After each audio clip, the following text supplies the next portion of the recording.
سن 786 عیسوی بغداد کی فضا دھیمی روشنی اور خوشبو سے مہک رہی تھی۔ دریائے دجلہ کے کنارے ایک عظیم الشان محل جگمگا رہا تھا جہاں ہزاروں قندیلیں جل رہی تھیں۔ محل کے اندر ایک نوجوان خلیفہ تخت پر بیٹھا تھا جس کی نگاہ میں وقار تھا اور چہرے پر علم، حکمت اور فیصلہ کرنے والی سنجیدگی۔ اس کا نام تھا ہارون الرشید۔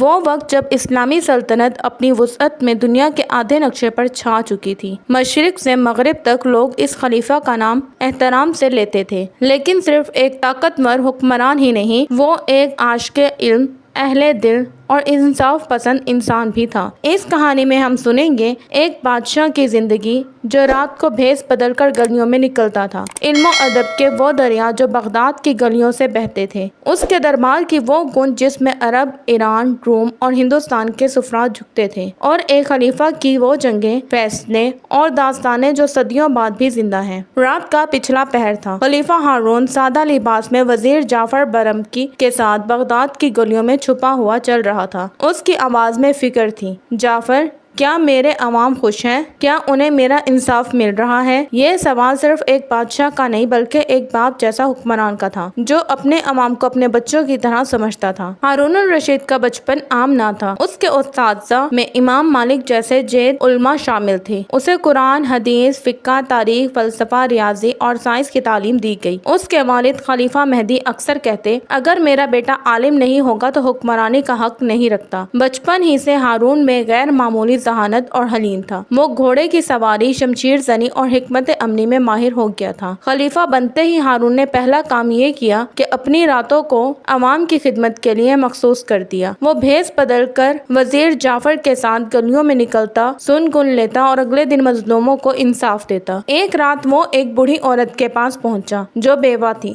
اور بھوکی تھی۔ خلیفہ نے اسی وقت محل سے کھانا منگوایا اور اپنے ہاتھوں سے اسے کھلایا۔ جب عورت کو علم ہوا کہ یہ خلیفہ ہے تو وہ روتی رہی اور دعا دیتی رہی۔ ہارون الرشید نے بغداد کو علم کا گہوارہ بنایا۔ بیت الحکمت جیسا ادارہ قائم کیا جہاں یونانی، ہندی، فارسی اور چینی علوم کا ترجمہ کیا گیا۔ دنیا کے بہترین سائنسدان، فلسفی، ادیب بغداد آتے۔ یہی وہ وقت تھا جب جابر بن حیان، الفارابی اور الخوارزمی جیسے افراد ابھرے۔ بادشاہ خود کتب پڑھتا، اہل علم کے ساتھ مناظرے کرتا اور علم کو سلطنت کی بنیاد قرار دیتا۔ ہارون الرشید کے دربار میں ابو نواس، اشجع سنیمی اور کئی عظیم شعراء موجود تھے۔ بہلول دانا کا ذکر خاص اہمیت رکھتا ہے جو پاگل بن کر حقیقت کی تلخی ہارون کو آئینہ دکھاتا۔ ہارون دانا لوگوں کی عزت کرتا اور طنز و مزاح سے دل بہلاتا۔ ایک دن بہلول نے تخت پر بیٹھ کر کہا، بادشاہی کتنی عارضی ہے، آج میں ہوں کل کوئی اور ہوگا۔ ہارون نے ہنس کر جواب دیا، اگر ہر پاگل ایسا ہی دانا ہو تو بادشاہی کو بھی شرم آ جائے۔ زبیدہ بیگم ہارون الرشید کی بیوی علم، تقویٰ اور سخاوت میں بے مثال تھی۔ اس نے حاجیوں کے لیے نہر زبیدہ بنوائی جو آج بھی مکہ کے قریب مشہور ہے۔ ہارون زبیدہ سے دل سے محبت کرتا تھا۔ ان کی محبت کی داستانیں بغداد کی فضا میں گونجتی تھیں۔ دونوں اکثر مل کر فیصلے کرتے اور عوام کی بھلائی پر نظر رکھتے۔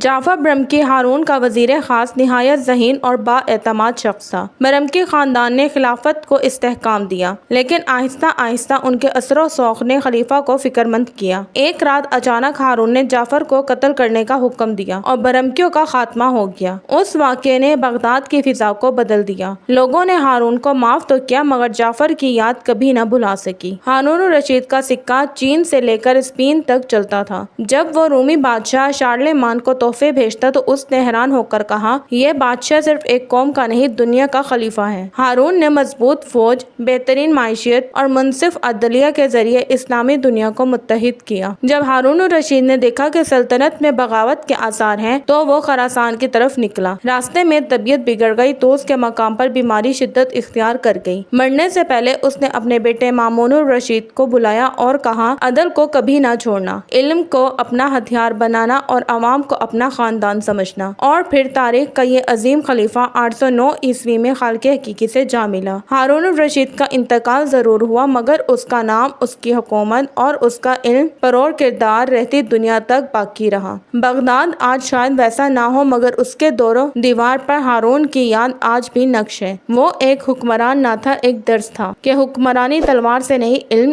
انصاف اور رحم سے کی جاتی ہے۔ اگر آپ کو ویڈیو پسند آئی ہو تو ویڈیو کو لائک کریں، شیئر کریں اور سبسکرائب کرنا مت